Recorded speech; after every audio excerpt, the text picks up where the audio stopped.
Welcome to Cornell Keynotes.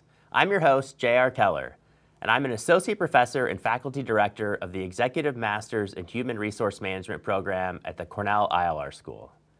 Today, we're discussing advocacy in action, how to cultivate and maintain relationships that can enhance your visibility, deepen work relationships, and open doors to new career opportunities. I am very pleased to be joined by Melody Kelleher, who is Vice President of Talent Empowerment at Baker Hughes.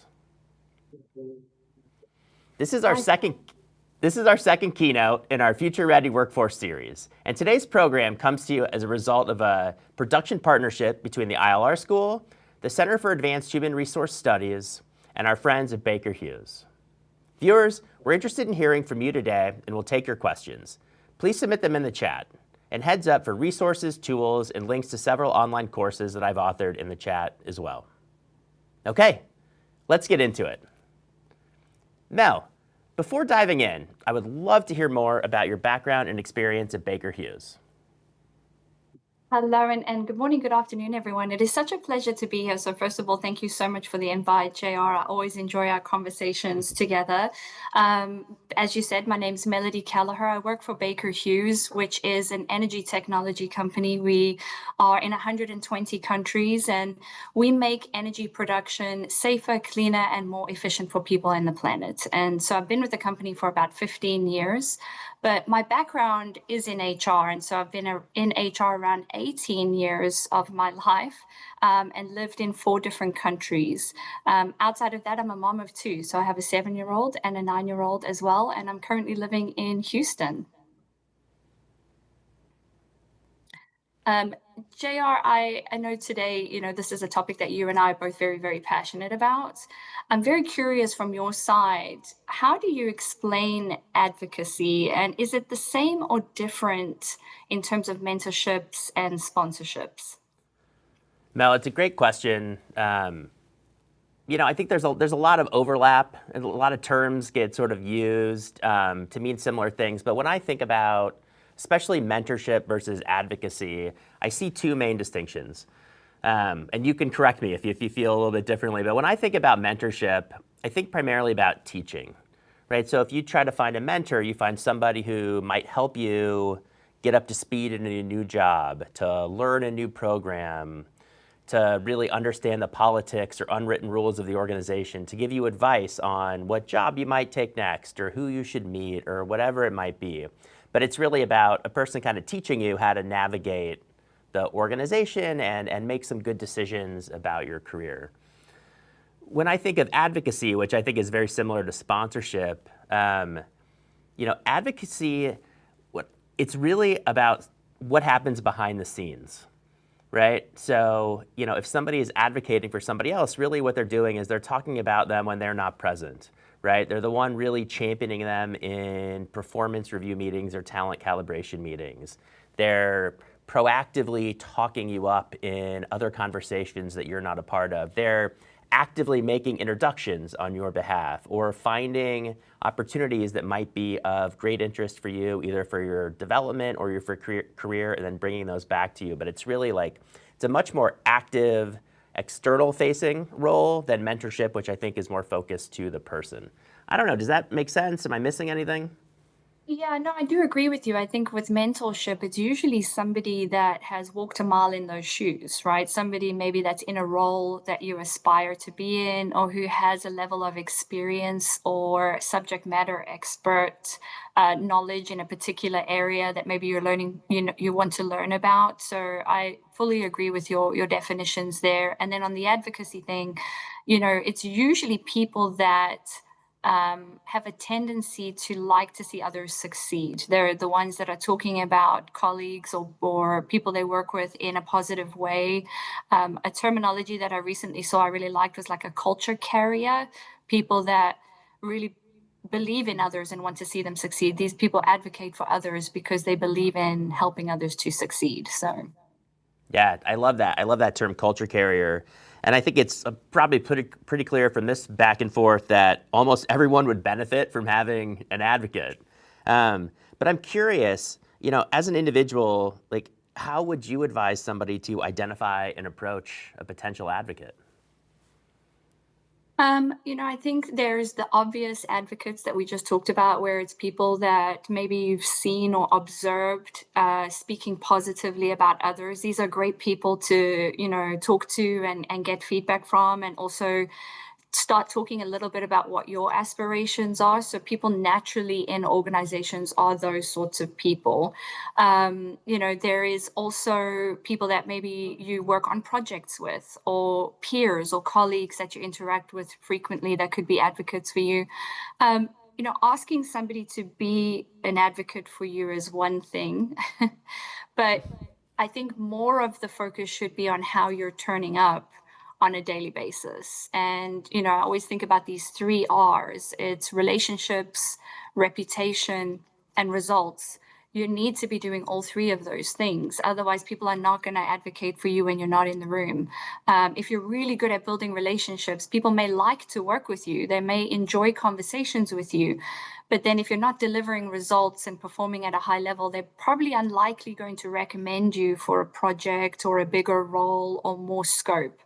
On the flip side of that, if you're really good at delivering results, like you have high say-do ratio, you're an executionist, you always deliver, but you don't have the greatest reputation and maybe you don't have the best relationships, that's only going to get you so far. So you really need to think about all three of these things and work on them. And that way, when you're asking for an advocate, it feels, that person doesn't mind putting their name behind recommending you for things.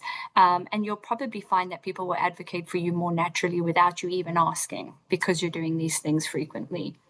Oh, that makes a ton of sense.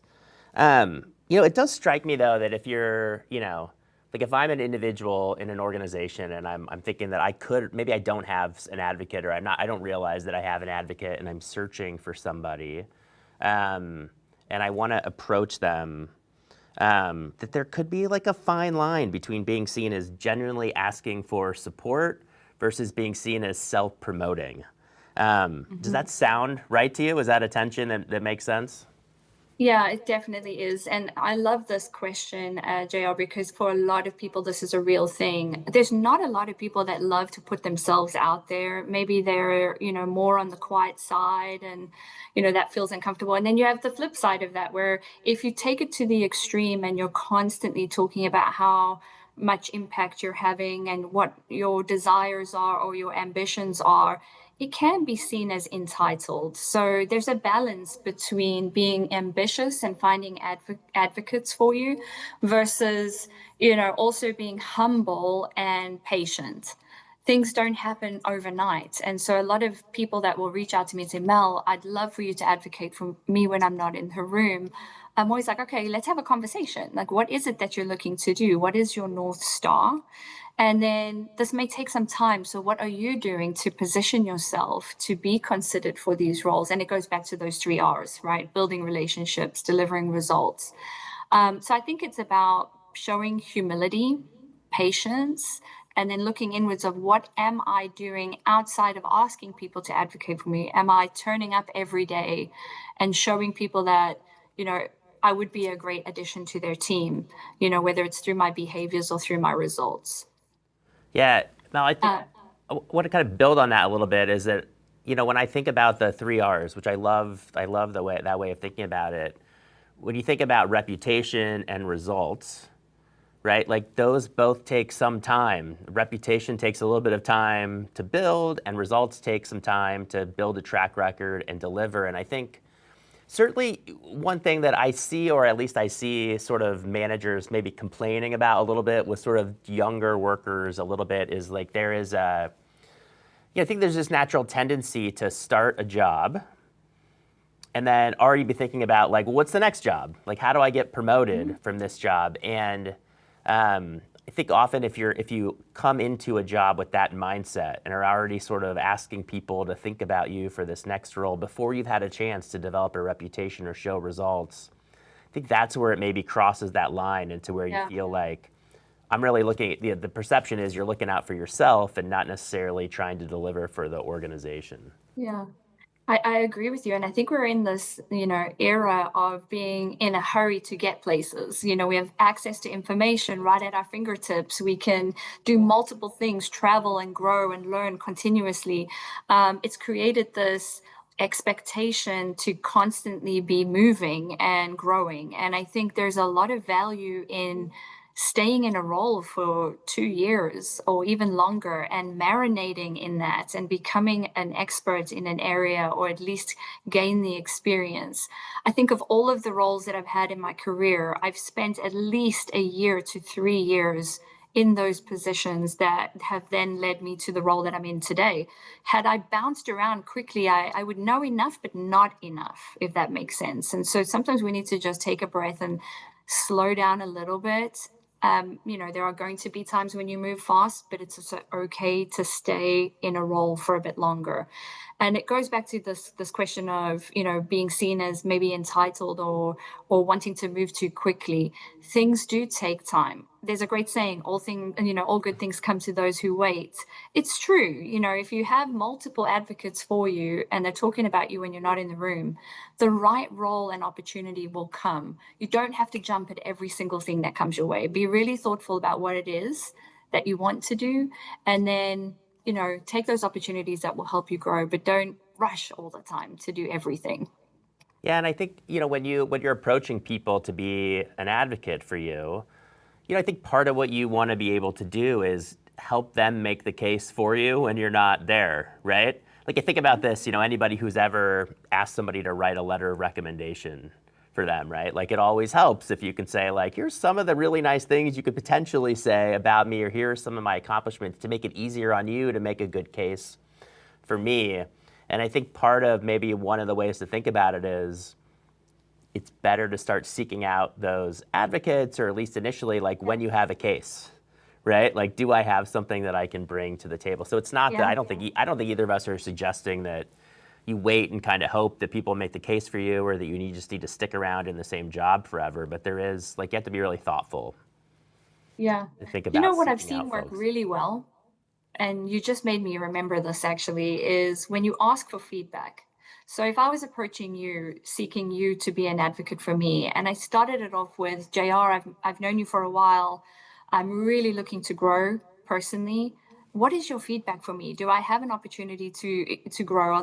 Are there gaps that maybe I'm not seeing? And you start to have this very humble, grounded conversation of what your perception of me is. That does two things. One, it tells you I'm open to hear your feedback and I care about what you think. And two, it's telling you that I really want to grow and I'm seeking ways that I can do that. And so I think people really value uh, people that approach it that way, because then it's not saying, I want you to do this for me now and I see myself on a pedestal. I'm Mm. asking you to help me grow and I see you as somebody that can do that. So I really like that approach. It's worked for me in the past. Hopefully it can work for some of our listeners.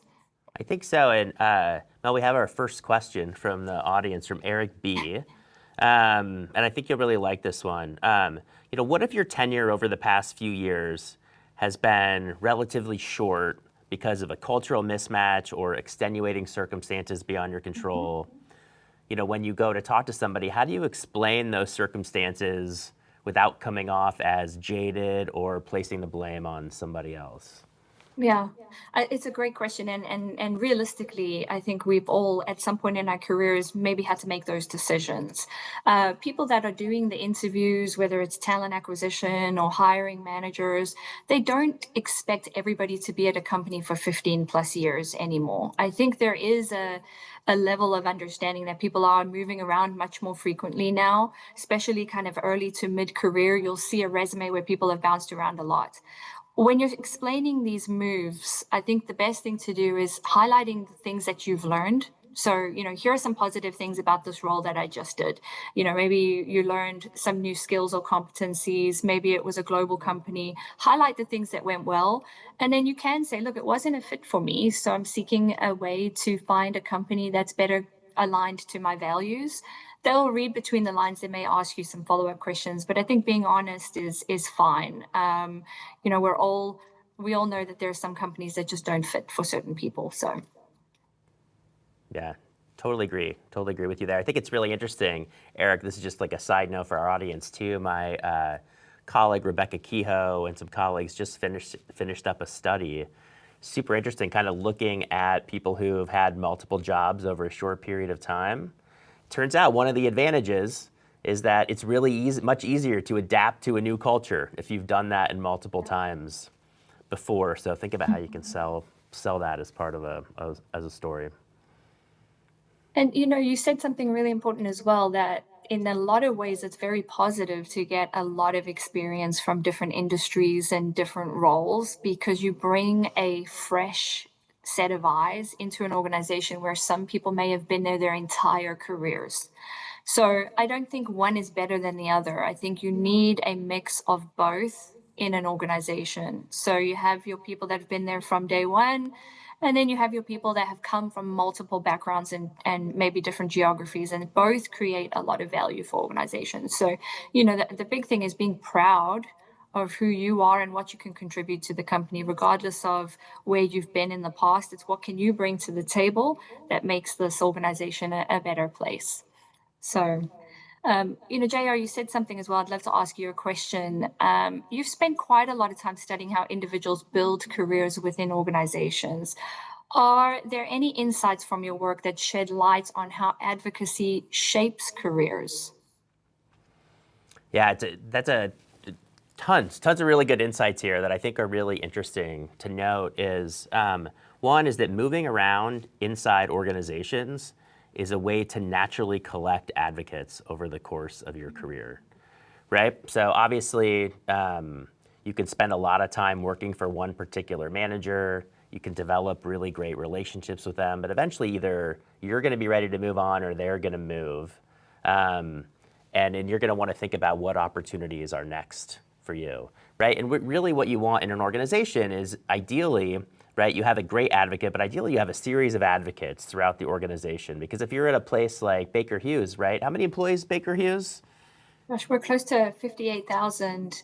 Okay, so even if it's 58,000 employees, even if I know you super well and you're my advocate, like you're not going to know every opportunity that's out there. But if I've been open to taking on projects or moving laterally across the organization, all of a sudden I'm going to have people in different geographic locations, in different functions, at different levels, who are going to be aware of me and be having conversations about me, and that's going to open way more opportunities. And I think it strikes me back to one of my favorite studies of all time done by Adam Kleinbaum at Dartmouth, who was one of the first people to study like email exchanges in organizations, and found out that the people who ended up with the best career networks in organizations, so think about collecting advocates, were those who had what they called sort of misfit careers. So careers that don't necessarily look like a typical career where you're moving up a single ladder in a single function in a single location, but when you're sort of ping-ponging across the organization, you're learning new skills, you're developing leadership skills, but you're also collecting people, right? An influence network across the organization. I love that so much, because I actually read a book recently about networks, and it talks about surrounding yourself with different people as well. If you have everybody that looks and sounds the same as you, then you're only going to go so far. As soon as you start to branch out, like you said, you're ping-ponging around, you're meeting different people, it expands that network so much further. So I really love that. That's great insight. Mel, I do want to ask you, being inside a large organization, right, that really cares about advocacy, how can organizations help ensure that advocacy opportunities are relatively equitably distributed? Because I worry a little bit that there might be some individuals who are less likely to seek out these types of relationships. So you could think about introverts, remote workers, anyone that may not see others that look like themselves in the organization. Yeah. Look, I won't sugarcoat it as well. I'll tell you, the real truth is, I think for a lot of companies, it's very relationship based, right? If you think about, for example, succession planning in a lot of very big organizations, it tends to be the same 50 names on these succession plans, because it's like, who do you know? There's that I love my sayings, right? Another great saying is, it's not what you know, it's who you know. And I think we've all heard that at some point.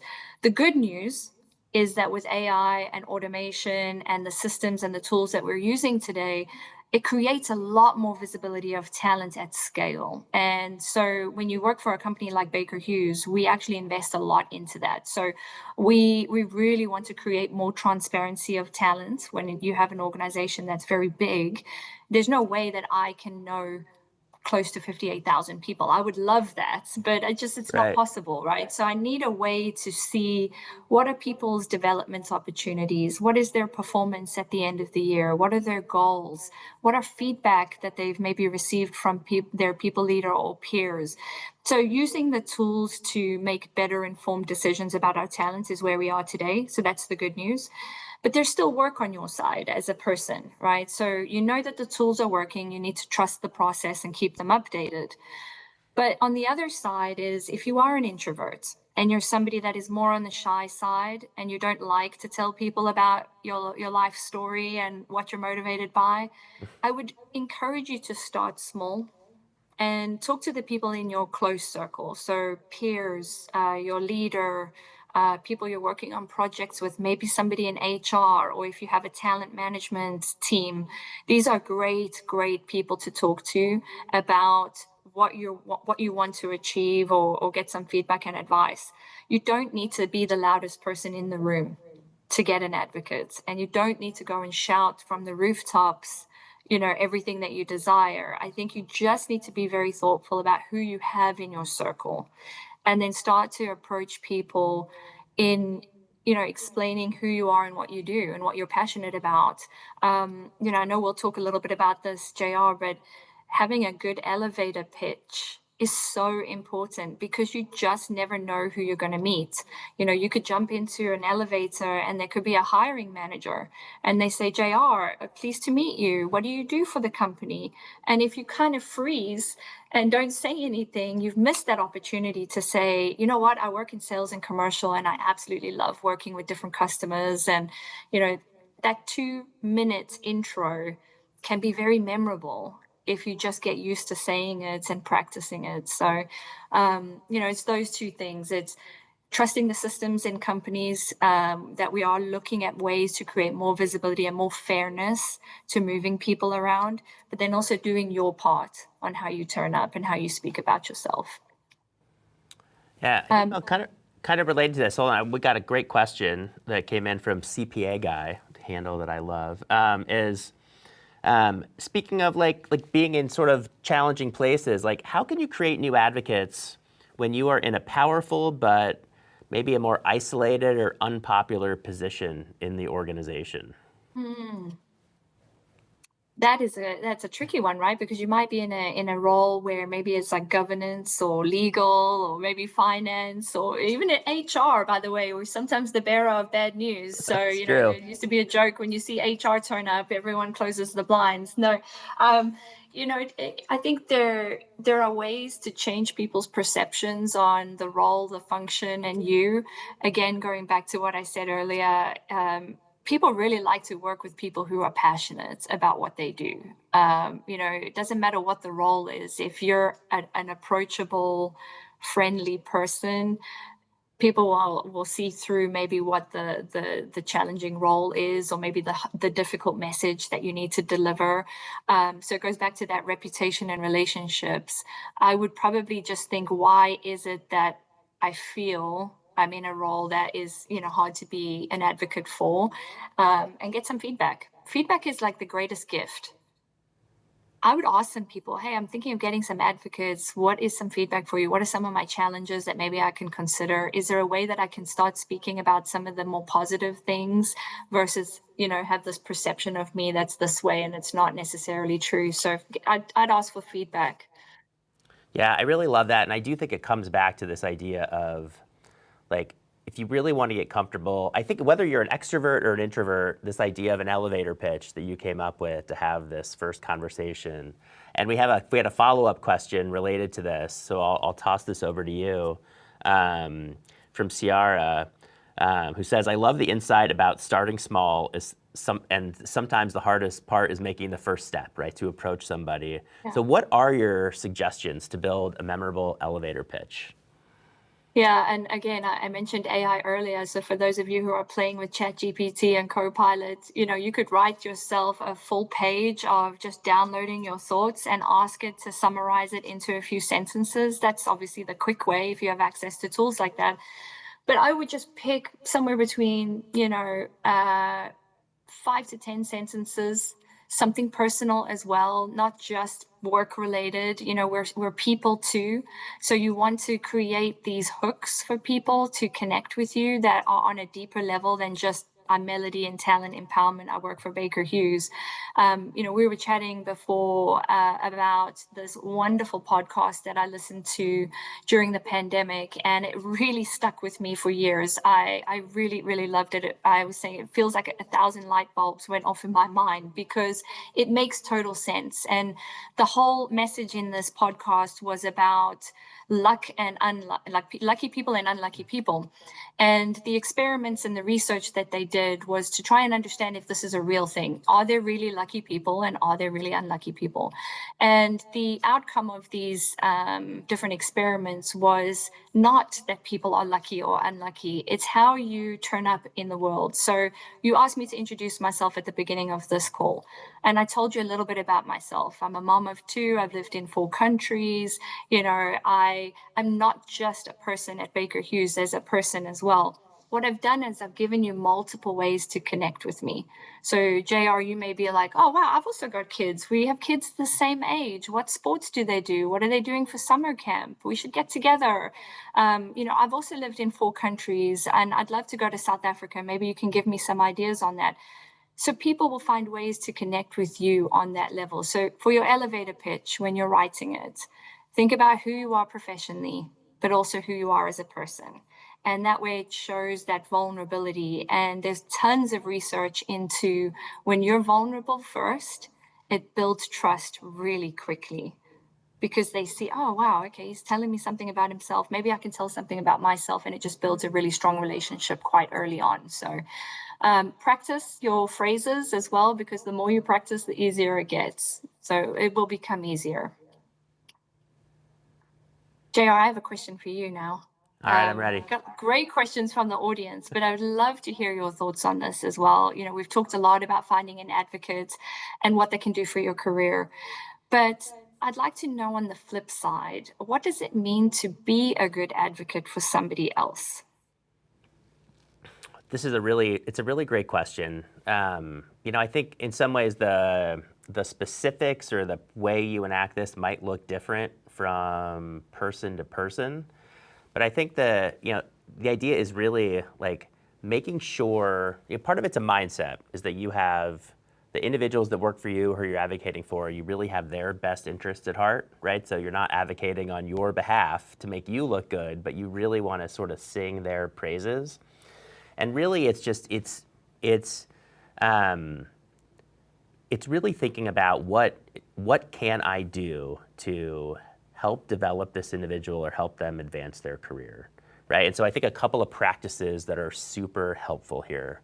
So one is making introductions, right? And so making introductions to other people that could be helpful for those individuals. So that could be people you know. It could even be people in the organization that you don't know as well, but it'd be really hard for them to sort of cold email somebody 3 departments over that they've never heard of, but an email from Melody like smooths that transition and suggests, I think, that you should meet. So I think that's a piece. I think it's making sure that you are very vocal about the skills and performance that those individuals have, right? So that's, again, like we talked about at the beginning, like talking them up in performance reviews, making sure that they come up in succession conversations. Big part of this is making sure that you are not trying to sort of, if they work for you, that you're not sort of holding on to them as great talent, but helping them flourish. And then the other thing is just giving them visibility and credit, right? So thinking about if maybe it's somebody that you are working with or worked on a project with, making sure their name goes up on a title slide, or that you are shouting them out to maybe an executive team, even if they're not there in the room. But it's constantly sort of mentioning this individual, right, as much as possible to other people. I don't know, those are the things that primarily come up in my mind. Am I missing anything? I really love everything you said, the way you articulated. That was so great. I laugh a little bit when you say about hoarding talent because nobody wants to lose a great talent on their team, right? This is your superstar. It's somebody that delivers results and they're great to work with. Maybe they're super engaged, but holding people back is definitely not a good leadership, quality. In fact, at Baker, I'll tell you, part of our, our training and our development of leaders, or even when we interview for promotions, we'll ask, how can you give us an example where you've had maybe somebody you had on your team that you've helped to succeed in other parts of the organization, or have you seen them grow into more scope and more responsibility? So a lot of focus on being a good leader is about building a good succession plan and helping develop others. And so there's a big focus on that. I agree with a lot of what you said about being an advocate. There is a responsibility to highlight some of the good qualities and contributions that people make. The connections point you said, I think, is one of the most underutilized tools in big organizations because 6 degrees of separation. Somebody will know someone in the organization who can help you or mentor you or answer your question. And sometimes you just have to ask.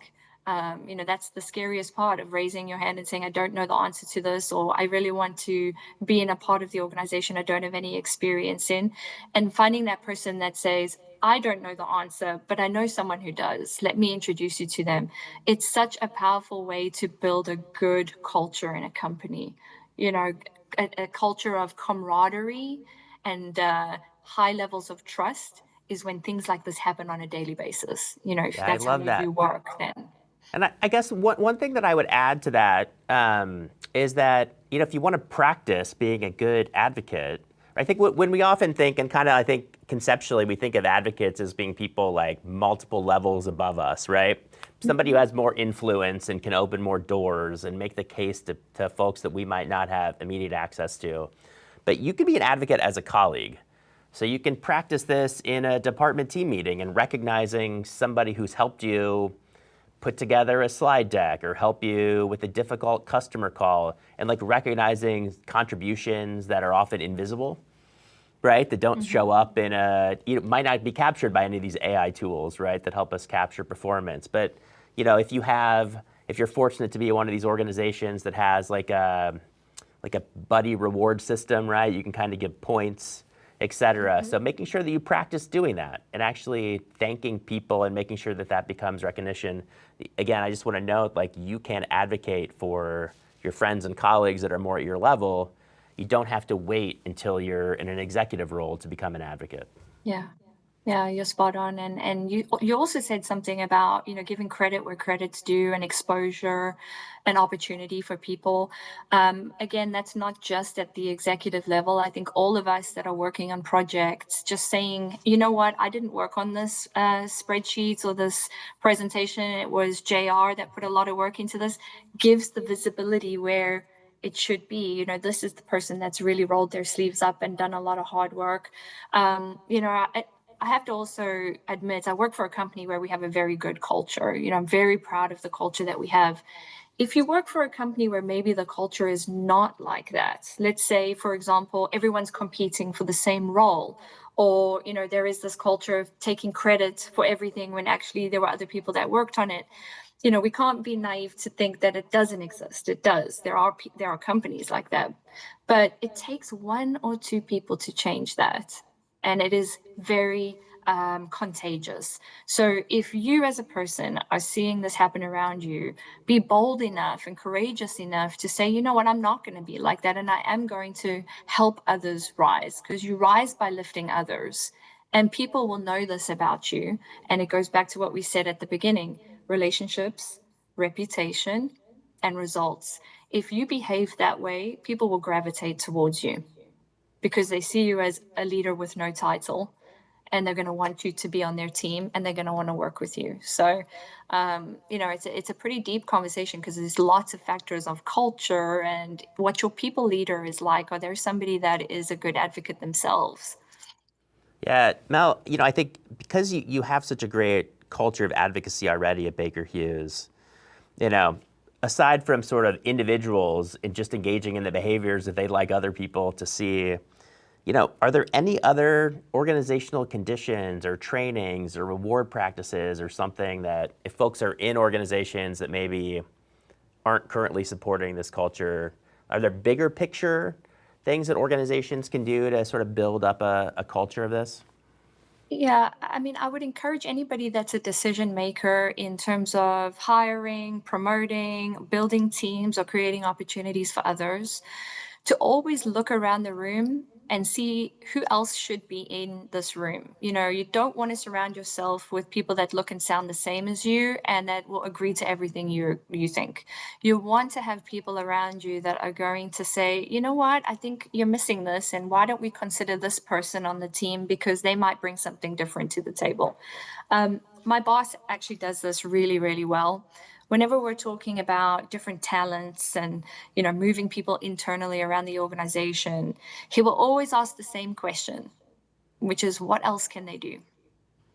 We are not just one thing, like we said at the beginning, we have many transferable skills. And so just asking yourself, what else can that person do? What else could I do?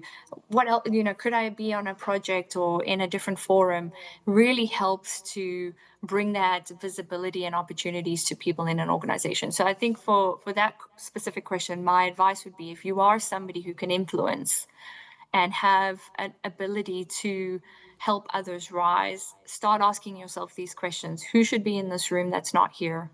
What else can people do? And let's give them an opportunity. We have this slogan called stretch bets, where somebody is a good employee.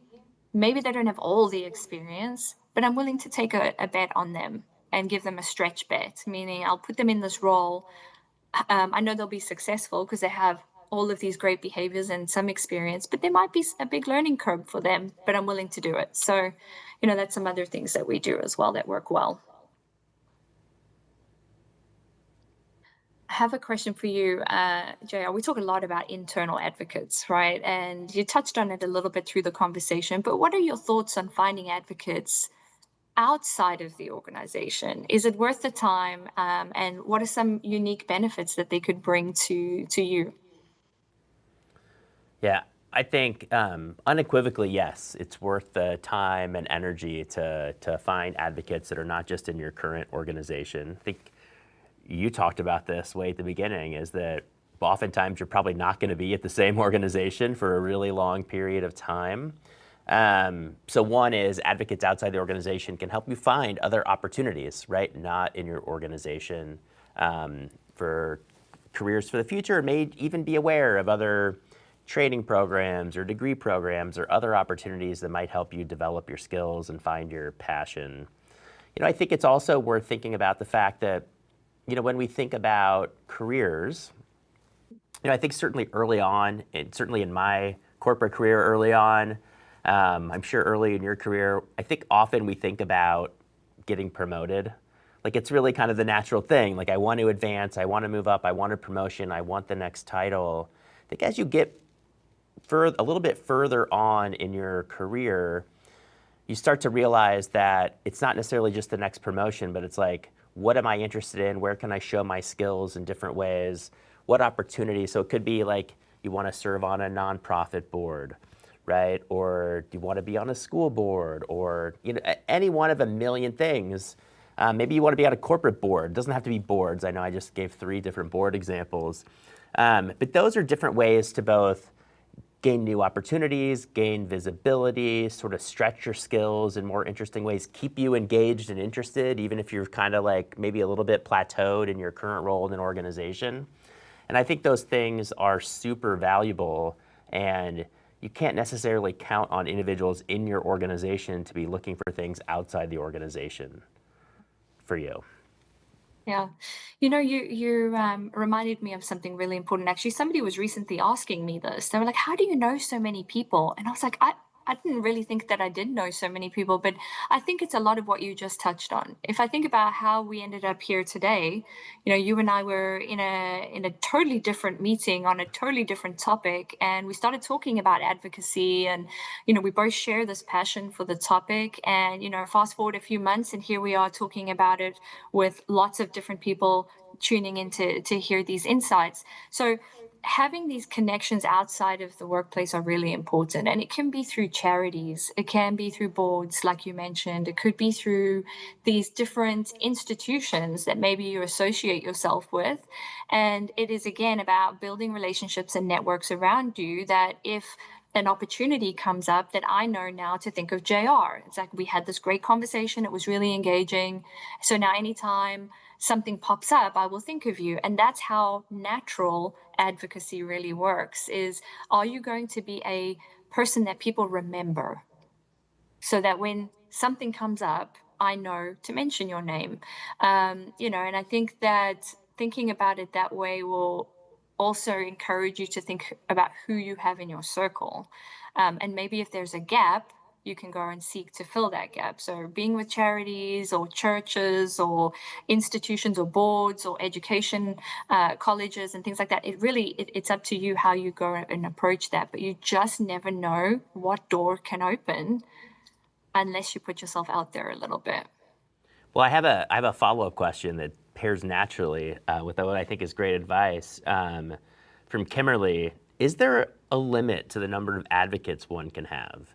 What is the ideal number? How do we think about that? I love that. I don't know if anybody has ever seen the YouTube video called The Lone Dancer. If you're in front of your computer after this, put in YouTube dancing alone or lone dancer. And basically, the gist of this is there is a person at a music festival and he's dancing by himself. And at first, everybody's looking at this person and they're laughing and they're filming them because there's this one person in a field of people dancing alone. But slowly, one by one, people start joining him. And eventually, it is a huge crowd of people dancing with this lone dancer. And so the message is you can create a community or a movement by just starting. I don't think there is a secret number to having X amount of advocates. I think it's about having healthy relationships and also about giving back as well. And I really loved what you said, JR. Advocacy is a two-way street. I might be advocating for somebody when they're not in the room, but they're going to be advocating for you as well because they're going to be like, I reached out to JR, I asked for advice. He gave me great career advice. He knows where I stand. He knows what my ambitions are, but I really value him as a leader because he thought about me when there was a project that came up. This is something that gives back as well. And so don't only think about it as one-sided. Think about advocacy as how many good, healthy relationships do I have out there that really know what I can contribute? And also, how can I help them as well? I hope that helps. It's a great question, Kimberly, but I definitely wouldn't put a number on it. I think being actively building relationships is the goal. Yeah, let me throw out a slightly different question from Maria. It's a little bit of a career advice question, but I think it fits really nicely into the conversation that we've had. But she says that she accepted a role that turned out to be much different than it was presented. Not super surprising, happens to a lot of us over time. How do you position yourself for the next step when your title doesn't reflect your skills or the level of work you've actually been doing?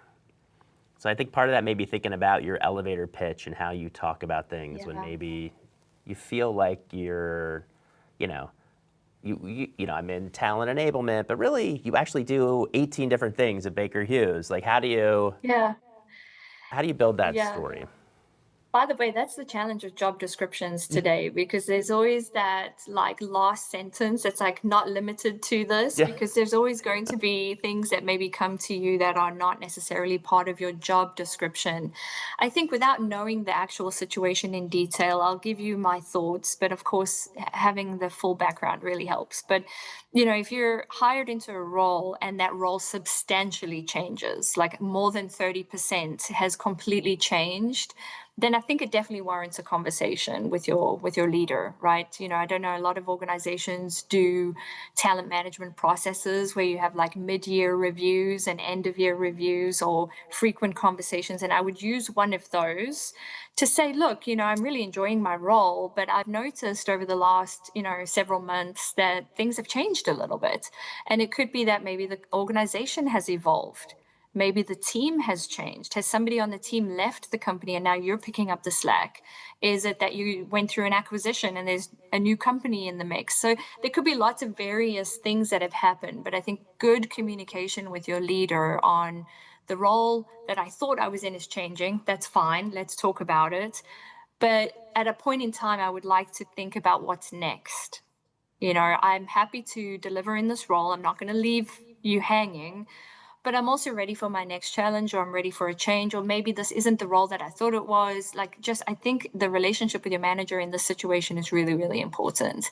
And just coming at it with just transparency, but also remember the humility and the passion.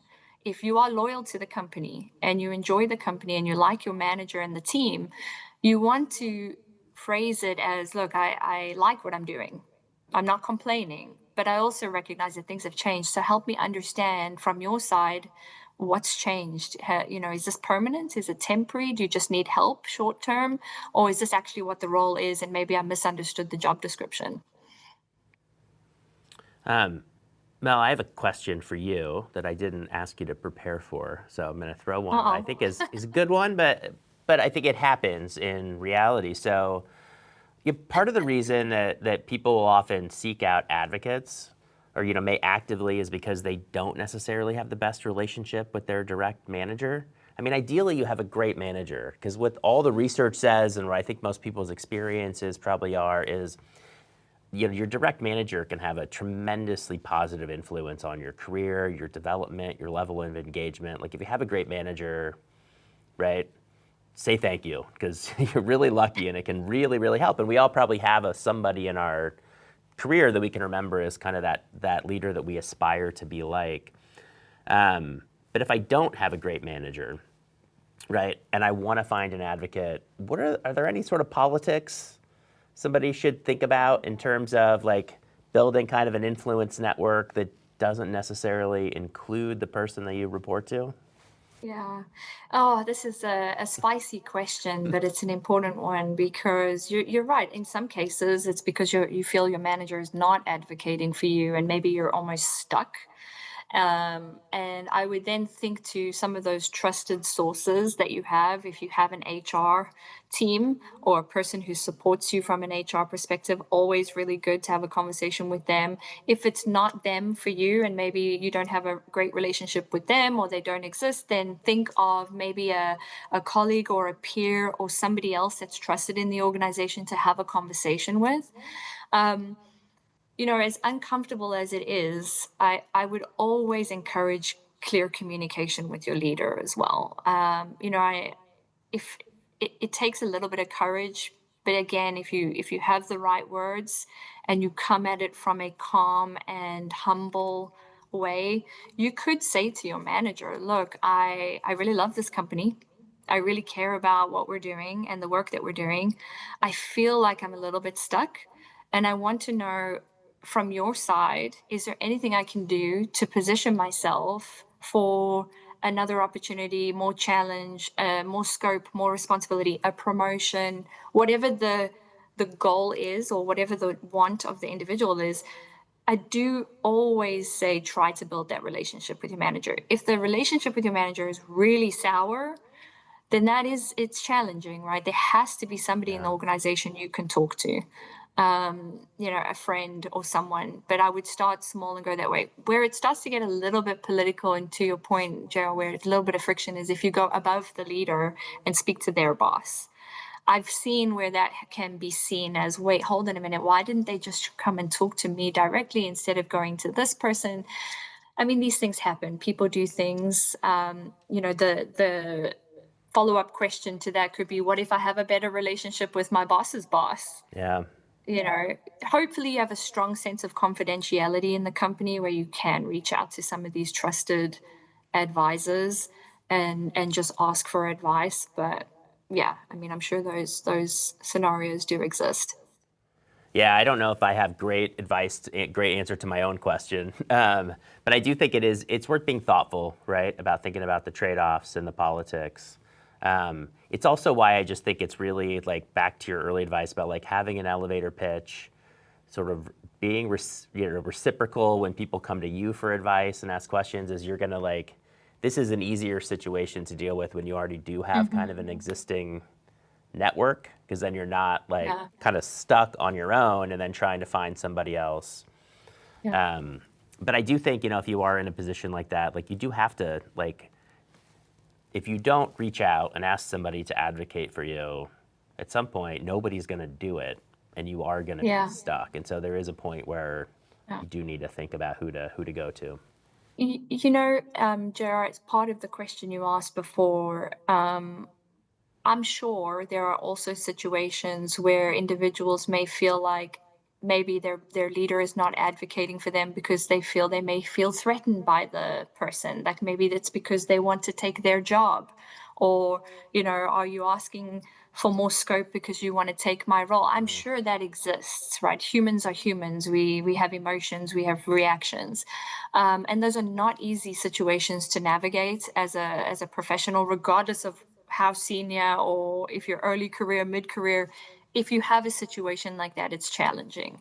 But there will always, I'm a big believer that it doesn't matter the size of the company, there will always be somebody that you can build a relationship and talk to, and do it in a way that can hopefully help your situation and get some good advice to navigate. But, hopefully lots of our listeners don't have to go through a situation like that, but being real, they do exist, and you just need to go back to the 3 R's and think about the relationships and the reputation that you have. We all play a role in how people perceive us. If my leader doesn't necessarily think highly of me, why is that? Where is the communication breakdown? Am I not delivering results, but yet I'm very entitled and want to be promoted? Those two things don't go hand in hand. Is it that I am delivering results, but I'm maybe really quiet in meetings and I'm not contributing, so therefore they don't know that I'm actually really ambitious? There's always a reason behind people's perceptions. So sometimes getting feedback and looking at how you are turning up can help as well. Mel, feel like you've given a bunch of great advice to folks who, advice to me and advice to everybody that's listening right now. I am curious, right, since we have been talking about the value of receiving advice, anything you want to double down on that you've talked about, or any additional pieces of advice or guidance that you've been given in your career that you have found especially useful? I would say if there was one thing I've said today that I hope our listeners go away with, would be the elevator pitch. It's so important in your career. It's so important with making friends outside of work and introducing yourself. I always feel really bad when I'm in a room and somebody gets asked, "What do you want to do?" or "Tell us a little bit about yourself," and people freeze or they say, "I don't know." That is your opportunity. So just spend some time today or this week or this weekend and put pen to paper if you like to write or type, and write down a couple of sentences of who you are. And if you were to meet a stranger in an elevator, how would you introduce yourself? And then start to polish that up and practice it. And then revisit it as well. That elevator pitch may change as you grow and your roles change and your experiences come, but have that in your back pocket because it will help you. What about you, JR? I'd love to hear your advice. Is there anything that you can share? I think the best piece of advice I got is, I'm trying not to tell everybody exactly how old I am, but about 25 years ago when I first started out after college, I was actually in kind of a long winding road to get to where I am today, but I started out in corporate finance, and I started out at Johnson & Johnson, which is a company that I still love. I had a great experience there. I was in this leadership development program, financial leadership development program, and I started off with this cohort of 70 people, right? So most of us sort of finance or accounting, some MBAs, some undergrads, and we were in this 2-year development program. And I remember the piece of advice I got from the CFO at this one particular company within Johnson & Johnson that hired me, said, when you start this program, you have 2 ways to view all of your colleagues. You can view them as competition for becoming a future CFO of the company, or you can view them as your people like your network, your colleagues, the people that are going to champion you and that you are going to champion for the rest of your career. And he's like, I much prefer that you go the second route and not think of this as a zero-sum competitive game. And that if you're all supporting each other, you're all going to move up faster and build more lasting connections, and you're going to have a better career and better relationships. And I think that sort of that mindset has really served me well, and something I've tried to carry forward, which is the more that I help advocate for other people, they're going to advocate for me, and everybody's going to be better off for it. Yeah, I love that advice. I received very similar advice in my career, and I agree with you. It serves you well because that's how you turn up as a colleague and a peer and then a leader eventually. So, really love that. Thank you, JR. Well, Mel, it's always a pleasure to connect and speak with you. I want to thank you and our enterprise partners at Baker Hughes for the production partnership. I also want to thank our audience for joining us. Thank you so much for the great questions. With that, we'll see you next time on Cornell Keynotes. Thank you, everyone. Bye.